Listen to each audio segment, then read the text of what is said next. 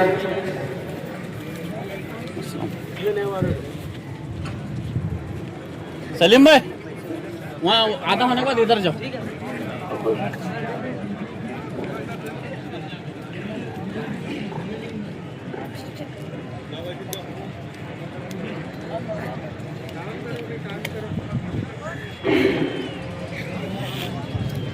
السلام علیکم ورحمۃ اللہ وبرکاتہ. عیدگاہ تھوڑی رہنے سے عید الفطر کی موقع پر عید کی صاف صفائی کا بہترین انتظام کرنے پر منسپل چیئرمین اور منسپل کمشنر صاحب اور پہلوی صاحب اور خواجہ صاحب کا تہہ دل سے شکریہ ادا کرتا ہوں. اس طرح پولیس ڈپارٹمنٹ ایس آئی صاحب بی ایس پی صاحب سی آئی صاحب کو بھی دل کی گہرائی سے مبارکباد پیش کرتا ہوں.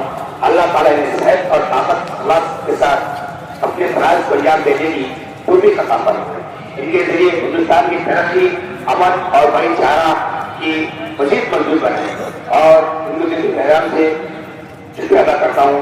ہر محلے نوجوانوں کو بھی شکریہ ادا کرتا ہوں. انہوں نے اپنا تعاون دیا ہے کمیٹی کا اور چھوٹی سی بات کر کے میں آپ کو لے لوں گا. نوٹ زندگی خوبصورت ہے.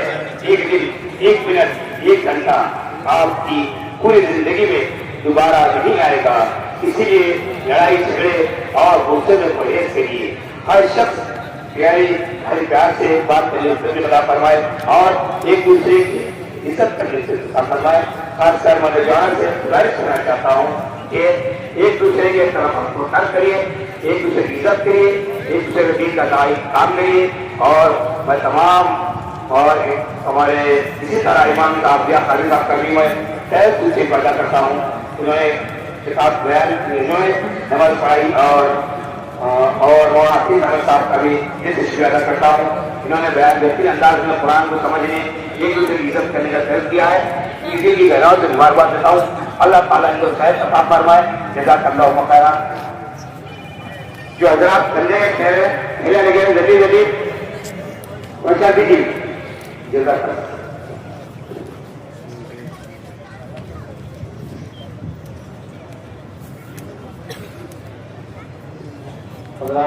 تھوڑی سی تصویر کے انشاءاللہ دعا ہوگی. محمد عبد الحبیب صاحب پٹنوئی کی جانب سے 500 روپے 551 روپے چندہ دیا جائے. اگر کوئی حضرات ایسا دکھانا چاہتے ہیں تو دکھا دیجیے تاکہ یہاں کے انتظامات بہتر سے بہتر کر سکیں.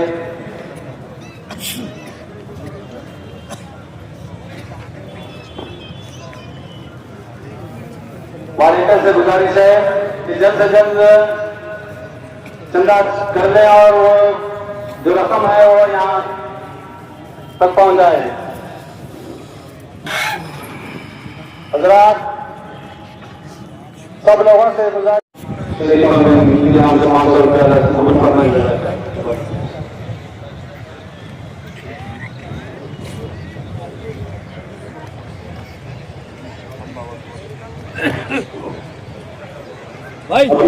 صاحب مرحوم کے نام پر 1000 روپے اللہ قبول فرمائے.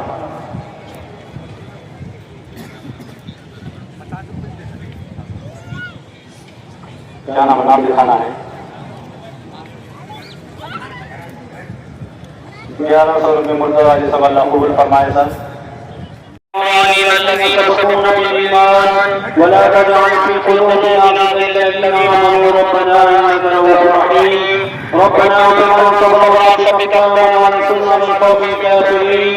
ربنا لا تزغ قلوبنا ربنا هب لنا من أزواجنا وذريتنا قرة أعين واجعلنا للمتقين إماما. ربنا آتنا نورنا إننا على كل شيء قدير. ربنا إننا سمعنا مناديا ينادي للإيمان أن آمنوا فآمنا. ربنا تغفر لنا ذنوبنا وكفر عنا سيئاتنا وتوفنا مع الأبرار. ربنا وآتنا ما وعدتنا على رسلك وجعلنا من